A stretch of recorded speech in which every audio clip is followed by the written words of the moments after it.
Talo akaso akas illegal a panagikot iti maiparit a droga, gun for hire, ken carnapping. Iti kang ronaan nga kitkitayan dagiti kaming iti kapulisan iti ili a sinait. Nga pakaigapuan iti panakapalto-paltog iti may sa alalaki, idi lang napalabas nga rabii. May kaduwa nga aldaw iti daytoy abulan. Iti Septembre, agrup alas 11:35. Iti biktima ket nabigbig itinagan a George Yoro, Tumbaga, upat apulo iti tawen na, naasawaan, awanan ti trabaho nga agnaid iti barangay, kadanglaan iti metlang natakamat nga ili. Iti inisyal nga investigasyon dagiti mangitortorong iti linteg nga indaduulwan ni Police Senior Inspector Arsenio Ramos, Chief of Police iti nasao nga ili. Ti biktima ket agdama nga makiayam iti baraha, wenno iti awagan tayo nga pusoy. Kadwa na iti managan iti Allen Agdepa, Melendres, Michael Mercado, Passion, Joey Nang, De Leon, ken may sa managan a Junjun Respes. Iti sangwanan iti pagtaingan ni Dante Agdepa Senior, iti barangay Rangay iti metlang natakamat nga ili. Ket ita akal laat-latan a simbrek iti may sa alalaki nga saan pay a mabigbig. A nakabado iti nangisit nga long sleeve a nakakalugong. Tan a pinaltupaltuganan iti biktima iti manin ano adaras nga awan iti anaaramid nga pinagsisinumbangda.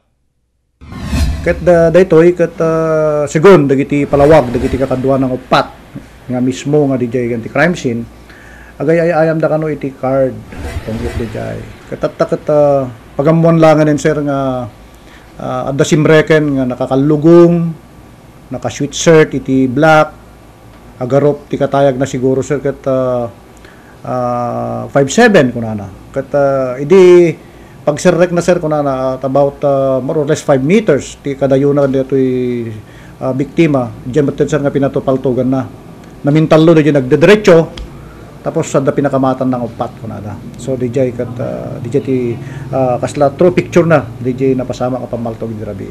Sir, ada ka din nakita tayo sir nga motibo no aping pinapatay dagiti biktima sir. Pinasingitan pa iti natakamat nga opisyal nga agtultuloy lata tinaingit nga investigasyon da tapno maamuan da iti wasto arason iti panakapapatay iti biktima ani Yoro. Ay hampay ta kita nga rod da deno da la pinaka-involver na ti Doroga.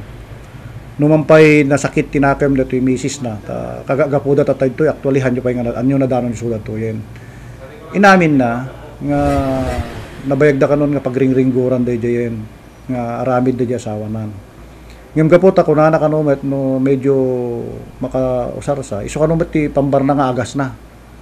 So nga baybay alatan sir idin ko na no pumanaw talo pay nga aldawen apo nga di nga sumangsangpet ko na. Ket adapay dati allegedly nga kinarnap na nga motorcycle diti karrobadahan to mga ta siguro nga karnap da ta antina mo ila da kim motor. Ke iso dapat lang tinang ibagatatay nga na-trace dan sa tinang isaldan na somewhere in Badok. Ngaman tayo nga mismo nga ammo ti detalye na dayjay no apay nga insaldana. Ngem DJ initial nga imbagada nga lugar is ammo yun na iti parte ti Badok ket adra kitay dita ti maysa nga problema tayo nga pangikukuan dara kitoy droga. Ti biktima ni Yoro ket nagsagrap iti tiro iti ulo ken barukong na. Iti mapapati a kalibre 45 basarmet lang iti kapsula adwa ani rekobreda ken maysa a deformed slug. Ken naging gana pa lang ita nga gundaway awampay lang iti anya nga pakabigbigan da ken iti nagbalin a sospek.